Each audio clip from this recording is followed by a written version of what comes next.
This program is brought to you by the Georgia Neurosurgical Institute. For over 50 years, rendering neurosurgical care to patients of all social conditions, treating complicated problems involving the brain, spine, spinal cord, and peripheral nerves, endeavoring to encourage quality care, medical research, innovation, and education on a local, national, and international basis.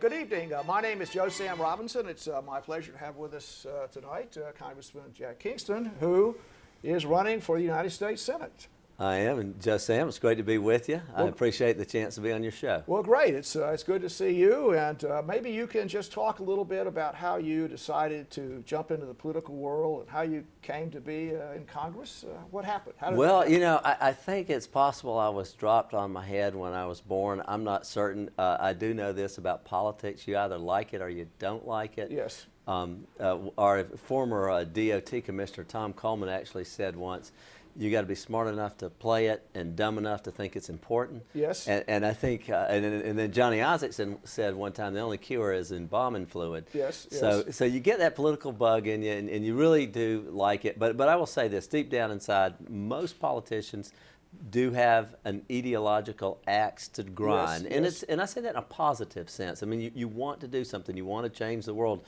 You know, in my case, I want less government. I want less spending. I don't like the nanny state micromanaging my lifestyle. And I feel like we have too much government, too much spending, and feel a desire to push back on that.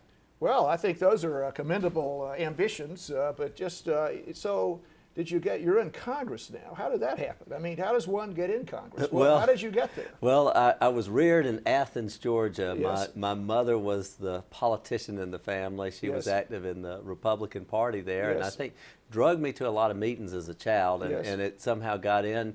But when I graduated from the University of Georgia, I moved to Savannah, married a woman down there 33 years ago. We're still married. But got involved in things like the United Way and Young Republicans, and hospice was just coming to Savannah and helped raise money for them. A lot of different causes, the Chamber of Commerce and things like that. And so I ran for the state legislature and served in the legislature for 8 years, really enjoyed it, but came to the point where I needed to go full-time politics or full-time business. And so I ran for Congress in 1992. And was elected, and at that time, Republicans were in the extreme minority in this state, but we were able to sell people that philosophy and ideas count more than party, and I still believe that. And so I serve on the Defense Committee, which of course is very important to Warner Robins. I serve on the Labor, Health, and Human Services Committee, which funds education, Social Security, health care issues, higher education, such as issues in front of Mercer or Wesleyan. And then I'm on the Foreign Operations Committee, so I have a lot of interest in what's going around in the world today. And so there's a lot of challenges in America. I don't doubt that. Now, you've been in Congress, really, since 1992. Wow, is that correct? Yes, sir. Actually sworn in 1993, elected in 92. Wow, so. Let me think how many years. That's over. It's over 20 years. So you've really, you've seen a lot of amusing and not so amusing events take place there. Is that correct? Yes. Travels there. And you know, I think the tendency in politics is today is, oh, well, he's an incumbent, let's get rid of him. But I think there's something to be said for experience. I was there with, I've served in the minority twice. I've served in the majority twice.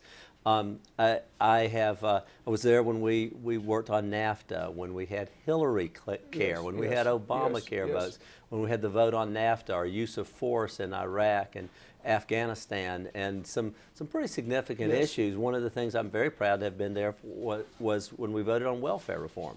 14 million people were on welfare, and because of the welfare reform bill and an improved economy, 9 million got jobs. And to me, it was one of those great success stories about the federal government. And, so I enjoy the fight. There's so many things we need to do on regulatory reform, on national security, on energy, and everything else. Well, let's talk a little bit about some of the issues that go on now between the branches of government.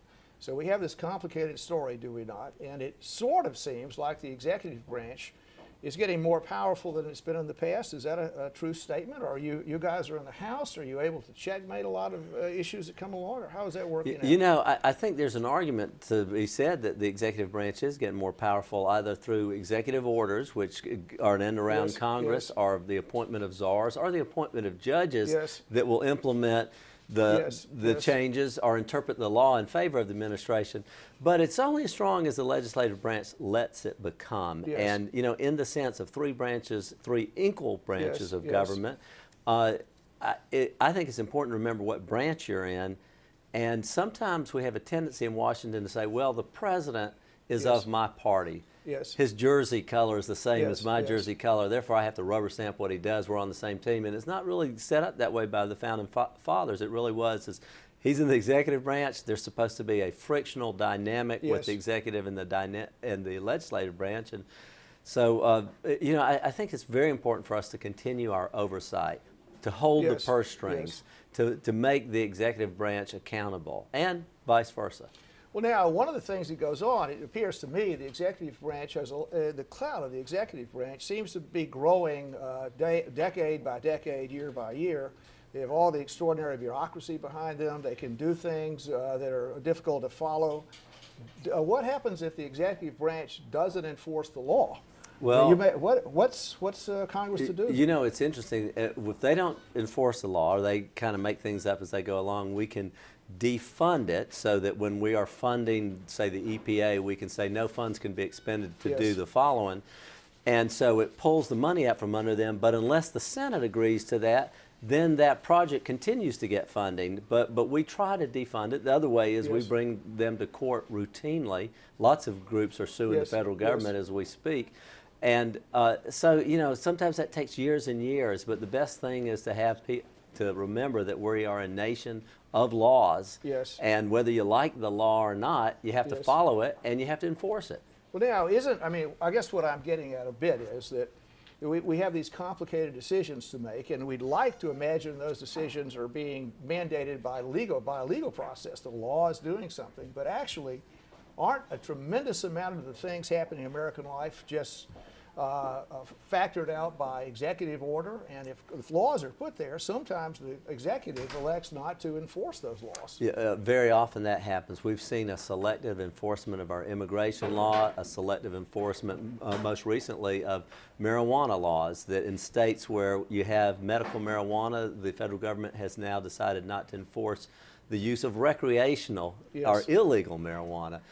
We've seen their same interpretations on same-sex marriage laws, where the IRS recently made a major decision without the consent of Congress. And so, you know, we have to fight it out.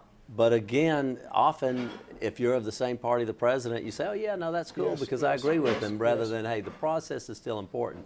You know, we've also seen the IRS being used to punish the president's political enemies, in this case, the Tea Party. It was a very meticulous plan.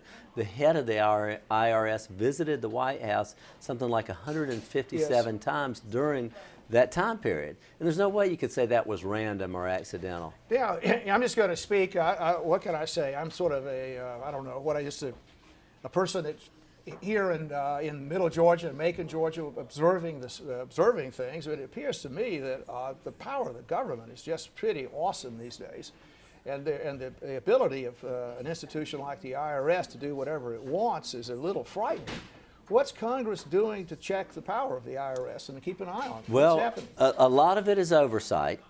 Because even though bureaucrats have gotten very powerful, they hate being drugged in front of Congress. So some of it is having the hearings with the oversight. Then a lot of it is not funding things, and then the lawsuits. But you also hope the press picks up on it and kind of rallies the troops a little bit. It's very important. One of the things we're also seeing is even if you go to court against the bureaucracy and you win, they'll do an end around and come after you a different angle. And that happens right now in banking laws routinely, where they'll come in and they'll accuse a bank of doing something wrong. The bank spends thousands and thousands of dollars in man hours defending itself, gets found innocent, and then the bureaucracy comes at it through the back door. And I've seen the EPA do it with environmental laws and everything. And that's why part of our job right now, when we cut spending, we need to starve the beast. Yes. The growth of government, Yes. you know, for example, with the NSA, the National Security Administration, part of when we passed the Patriot Act, it was, okay, you can wiretap individuals suspected of terrorist activities yes. with a court order. Yes. It never said that if I call you, Right. that our phone call would be tracked. Yes. And so the federal government rarely stays within its intended purpose. It always expands its mission. And then Congress has to come back and clip its wings. And clipping the wings is not easy. Now, one of the things that's, I guess, on the table to think about for the American people is the idea of a big collision coming up soon within the next month in regards to funding the government in general. And there are lots of comments about that. But that's sort of the ultimate power that the House of Representatives has, does it not? Constitutional Yes. power about money coming through that branch of government. And what are your thoughts about that? Well, I think governing by physical cliff is not the right way to go about things. I think that we have to get into a mode where we're all adults and we can address spending issues sort of in a thoughtful, meticulous way. Yes. But unfortunately, that's not what we've seen Yes. in the past couple of Yes. years. So what we're going to have in October is another high drama, high stakes showdown between the House, who wants to cut spending, and the Yes. White House, who Yes. wants to increase the debt limit. And often what breaks the tie is when the economists and the creditors and the Wall Street financiers and people say, look, if you don't do this, the Yes. credit rating of the United States is at stake. Yes.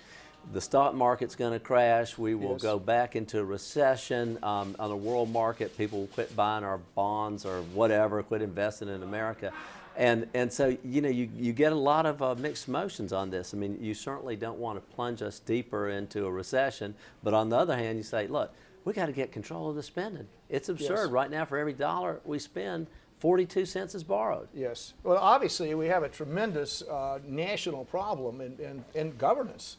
We have different viewpoints about how the country should be governed, and it appears that just from our conversation, you're a person that supports limited government and more individual freedoms and liberty. I guess I could say that. Yes. Is that correct? Yes. One of the big issues out there is the Affordable Health Care Act. And that's a big deal. I mean, I'm a physician. I see what could happen. Everyone is holding their breath. What's going to happen in Congress with this very controversial and difficult piece of legislation about to impact the American people? I mean, is anything happen? What's going to occur? I'm author of a bill that actually defunds it because it comes through the Appropriations Committee, which I chair. Now, the likelihood of the Senate saying yes, that's Yes, fine, and yes. passing it is almost zip. But the president gave us a real opening when he exempted a number of unions and large employers from Obamacare. And I don't know how, frankly, under what authority he was able to do that. But when he did that, we answered and said, if you're going to exempt large businesses, Yes. then it's only fair to exempt smaller businesses and individuals. Yes. Now, if we could get that done and agree on that, and it Yes. pushes Obama back at least another year or two, that's a helpful thing. That's a helpful compromise because I think the more people learn about Obamacare, the less they like it. Yes. Yes. Go ahead. And I'll just finish up with this. There's two things Obamacare was supposed to do: decrease the cost and increase the accessibility, and it has failed Yes. on both cases. Yes. As far as I can tell, just here on the trenches, I mean, I'm very concerned about the group of people the bill was supposed to help. I think they're going to be the people that are getting the biggest nip. I mean, just the way the allocation of resources occurs. I think it's something it's going to be a pretty big train wreck. I hope that you're going to be watching that and trying to do your best up there. Is that your thoughts about you having your eye on that, so to speak? Well, my brother-in-law is the only physician in the state legislature, Dr. Ben Watson, and Yes. then, you know, locally, Yes, right, yes. family with Yes. Dr. Mick Anderson. Yes. So, Well, everybody's got some person. Yes. I'll say no more. well, I got a lot of We won't- doctors I understand, on yes. my weekend picnics Yes, that are okay. telling me. They tell you the stories. Yes, right. and you know, my own daughter, 30 Right. years old, Yes. her premium went from 170 a month Right. to 270 a month. Yes. And businesses right and left are having these huge increases. So Yes. I think we've got to replace Obamacare with Yes. something that's market driven, that truly does bring down the cost of medicine and increase the quality and the accessibility. Well, I could turn your ear on that subject quite a bit, but the takeaway message is everybody agrees that we've got to decrease healthcare costs, and there are different ways to do it. And the sort of top-down mechanism that apparently is being employed, I think, is pretty frightening. I hope that we can, make sure that we sort of counterpunch and put a system together that comports with the American people's best interests. That'd be my hope. Well, think about it this way. 1974, Jimmy Carter started the Department of Education in order to increase our math and reading scores. Yes. And here we are. The math and reading scores are very mediocre on an international basis. The Department of Education has grown tremendously, but education has not improved, and now the federal government, same federal government's going to take over your health care. And what I fear, when you start talking about the middle class and the lower income people in the country, they're going to be dumped into this big federal bureaucracy healthcare program. The wealthy are going to go to non-insurance, non-participating boutique doctors or concierge. They're going to get around the system because the way they're going to keep the quality is to go without insurance. Right. It's a quite complicated issue, isn't it? I mean, the checks and balances that occurs, our whole Constitution, it's a very daunting situation we're in. It sounds like we're going to do a good job up there. Maybe one or two other issues that confront the country right now, and one of them is the foreign arrangements, foreign policy situation that's out there. It appears to me one of the things that happened is we had sort of lots of attention directed to overreach government. So we had all these, I guess, scandals is the wrong word, but overreach, the government is overreaching and people are getting a little bit aroused. And then out of the blue, we have an issue that's occurred in Syria that's really taken a lot of attention off domestic arrangements. But do you have any thoughts about this? I mean, it's kind of where's everything going here? And apparently you're going to be one of those people that pass judgment. I'm very concerned about it. And Jeff Sams, we have 8 military installations in our state. I have represented 5 of them, including Warner Robins, which incidentally is over a $4 billion economic impact to Middle Georgia. But, the purpose of military isn't our own economic development. It's to fight and win wars and keep us safe. One thing Americans don't always think about is, as you and I sit here, we have over 100 soldiers in 30 different countries. It's not just Afghanistan and Iraq, but we're all over the world. We're actually in 175 countries in one presence or the other. The question that I have, the concern I have about Syria and us getting involved in it, will that accelerate their civil war? Will it cause it to spill outside of Syria? We haven't gotten the Arab Spring right yet. We were very happy to get rid of and aid in the demise of Gaddafi in Libya, but that did not bring peace or prosperity to Libya or better relationship with them. Tunisia, the same thing. Egypt is seemingly on the brink. Yemen is not doing well, and we're not finished in Afghanistan. Pakistan is not stable, and Iraq is not stable. And so now here we're going to add one more country on top of that, and it's dicey. I am appalled of the use of chemical weapons, and I do think it's important for us to be unified with the president. But I'd like to know, what does the end game look like? What is the definition of mission accomplished? And who are these rebels? Are they a bunch of Sunday school teachers and Boy Scouts? Probably not. It's a pretty tough game over there, isn't it? I mean, there's some sharp elbows, and people play tackle football. Is that a fair statement? I think it is. And just looking at the situation, when the bill appears in the House of Representatives to, I guess, support or give the president permission to do this, it's a pretty complicated constitutional question, isn't it? I mean, Congress has the power to declare war. It appears the executive has routinely not gone to Congress, but this time the executive is. And is the mission going to be spelled out? Or are they going to say we're going to blow up 25 missile sites, or is it open-ended? I think that the classified portion will be available to members of Congress and to find out, well, what is the target? Is it Assad? Is it a chemical manufacturing plant? So I think we're not going to say that publicly, but that information would be out there before we vote. The second thing, though, is, who are our allies? And does this tip the balance of power sufficiently to the rebels? And are these good folks? And the other thing is, it's going to be very limited. Like it's going to have 60 days with no ground troops. So you're talking about action coming off of aircraft carriers, probably the Nimitz, which is out there right now, possibly Trident submarines, which is what we used in Libya. So, you know, but no ground troops. Well, now, and just to ask a few questions, one of the things is international law. So, I mean, it's trying to think of this as a relatively neutral person out here in Macon, Georgia, but is this, and people are saying, this is the job of the United Nations. So that what's supposed to happen when people are real bad, the United Nations is supposed to say something about it, and we're supposed to have some kind of joint mechanism to do it. And if one country attacks another country with presumably whatever the motivation is that a violation of international law? Is Congress say, well, what is our role in the world? You know? I think that's a very good point, because we are intervening in their own civil war.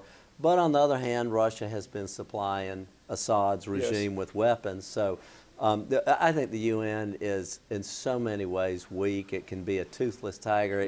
But then again, it can turn around and bite you if that's what they feel like. I think that the interesting point that you raised is Russia and China are clearly with the Assad regime. Are they going to sit back passively and let us bomb their guy? I doubt it. So we have to talk to them. They are international powers, and you don't want to tick them off. You don't know how big the anthill is that you're about to kick over. Now, one of the things that disturbs me a little bit is 60 days. If the idea is to just basically, I don't know what the mission might be, but if one says, well, the guy has done something real bad and we're going to give him a little nip to tell him not to do that, well, maybe the best thing to do is to take his money or something. I mean, I don't know, freeze his money or blow up his bank account or whatever. I mean, maybe that's the thing to do. But at 60 days of having our aircraft carriers there, that's a big deal, isn't it? I mean, if the American Navy pilots, Navy aviators are risking their life on a 60-day mission, they could really unhinge things. I mean, is that too much of a blank check? Is Congress giving too much of a blank check for 60 days? It's possible. I think the concern that we'd have is, you know, the airstrikes. Maybe it should be a 10-day campaign. You can blow up that country probably in 10 days if that's what you want. I think the idea is to give the president enough flexibility, and that's why the 60 days is out there, as opposed to that's how long it's going to take for the mission. But you know, lots and lots of unanswered questions. Do you trust giving someone a blank check these days? I mean, it appears we're discussing executive overreach. No. So if we've had executive overreach after overreach, I mean, is that a prudent thing to do? I don't think that it is. You know, we in May 2004, President Bush declared the end of major hostilities in Iraq. Got that one wrong. Yes. We embraced Karzai as kind of the man of the decade. 5 or 6 years ago. We got that wrong. You know, we were allies with the Northern Alliance in Afghanistan. Where have they gone? Pakistan is very irritated with us, to put it politely and mildly. And people have no sympathy for Pakistan, but just as a reminder, they were our historic ally against the Soviet Union, and they have nuclear capability. So we have to be very careful. I mean, you're talking about throwing elbows. We throw elbows, and I'm just not certain that I understand what our foreign policy in the Middle East is. And I think that the American people need to demand that we understand what we're getting into. You know, most of the polls out there now are against an incursion into Syria. I mean, that's the initial I guess, opinion when people look at the situation. No one wants horrible things to happen to children. Nobody does. Everybody is appalled at what's going on. The question is, what's the best way to make the world better? And I mean, is the case appropriately being made to what's supposed to happen? You know, I mean, apparently not. What is it? I mean, apparently not. And it's interesting, because if this was George Bush, the press would have said, oh, he's torched the relationship with China and Russia. And how could he do this without China and Russia? How could we do this without Great Britain, who's with us on everything? And France isn't always the most reliable ally, and that's the only one we have right now. Well, I hope that's going to work out okay. Do you guys get enough information to make these decisions? This is a foreign policy, and I know you mentioned that you you have a role in the committees that regulate that. Are you getting enough information that you need to? You have to fight to get objective information, and I'll tell you why. When we had the vote on use of force in Iraq, John Kerry and Hillary Clinton, among others, yes. all concluded that there were weapons of mass destruction. Yes. We were wrong on that. Yes. And a lot of times the Pentagon yes. gives you filtered information and leads your decision making based on the facts that you have, but you don't have all the facts. Yes. Yes. So it's a fight to get yes. get what you need to know to make right. the right decision. Right. And I'll tell you one thing, I begin every day on my knees praying for that wisdom, and end every night the same way. Well, that sounds like a pretty good thing. I wish more of our members of Congress took those steps. I'm not sure so many do. Just to keep discussing this, I mean, the American people have been through a lot, I would say, in these incursions. They want the good side to prevail. Which side do you think is the good side in Syria? I think we're never going to have a Jeffersonian democracy in most of those countries there, but if we could have some human rights, some stability, yes. some economic growth, and some cooperation, I think that's success. And I don't know that if you get rid of Assad, who's going to take his place and be a good one. Those governments tend to yes. get corrupt the longer yes. they're in. Yes. That's what happened with Ben Ali in Tunisia, and Mubarak's right. critics right. would say right. that happened in Egypt, happened in Libya with Gaddafi. Yes. I don't know we're ever going to have the world a perfect place. I will point out, though, one of the keys is we need to build the Keystone pipeline so that we can have energy independence. Yes. Those countries would have a heck of a lot less money, and they'd have to be more dependent on our input. Yes. We would have more influence if we quit handing over so much cash to them for oil. And yes. and so to me, energy independence is a national security issue. That's one of the things we need to do in America, is exploit all of our domestic resources in a environmentally safe way. Yes, and the EPA can basically pretty much do what they want to stop that, can they not? I mean, oh, they're doing it now. So they're stopping a lot of energy production in the country just by caveat. We have over 200 years of coal reserves. Yes. EPA really won't let you have a coal-fired right. generator anymore, even though with smart coal you can bring down the pollution levels. In terms of drilling for oil on public lands, it's down to an all-time low. In terms of fracking, they're stumbling up the permitting process for that. Yes. And all of this stuff, we could decrease our dependence on foreign oil, and it would be very good for the economy and for national security. Yes. Well, you know, time is ticking down. I'm going to throw you a softball and say, why do you think you should go to the United States Senate? I mean, you found a happy home in the House. Why do you want to be in the Senate? Well, you know, the easy route would be for me to stay in the House, but the Senate has, I think, become somewhat dysfunctional. They've passed one budget in 4 years. It was not even a credible budget. They've passed 9 out of 48 different appropriation bills. The reforms we send over there are dead on arrival. I think if we're going to reform America, the battleground is the Senate. I have a background on the Defense Committee. I've represented Warner Robins and 4 different military installations. I've visited all of them. We've always had a strong leader in the Senate on defense issues. I've chaired the Agriculture Committee. 6 out of 10 jobs in Georgia are related to food production. But as chairman, I cut spending $3.6 billion. And that was a real cut. But I have a strong background in that. In terms of education, I'm the son of a college professor. I've visited most of the college campuses in our state. As a fiscal conservative, I fought hard to reduce government spending overall. And so I think I have the experience. I can hit the ground running, and I will not need on-the-job training. Well, that sounds like a good litany of reasons to be in the other side, the other house there. And we wish you luck in your journey. And this is certainly not an easy thing to try and do, is to run for the U.S. Senate. Is that correct? Dr. Robinson, let's just say, even though I grew up in Georgia, the state has grown tremendously in the last 6 months. It's the largest state east of the Mississippi. And it's 9.9 million people, the 8th largest population in the country. And so it's a daunting task. I'm enjoying the challenge. Well, we wish you luck, Jack, in your travels, and hope to see some more of you. I appreciate it. Thank you.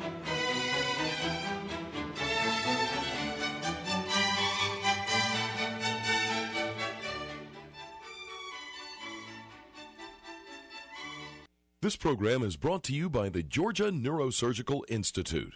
For over 50 years, rendering neurosurgical care to patients of all social conditions, treating complicated problems involving the brain, spine, spinal cord, and peripheral nerves, endeavoring to encourage quality care, medical research, innovation, and education on a local, national, and international basis.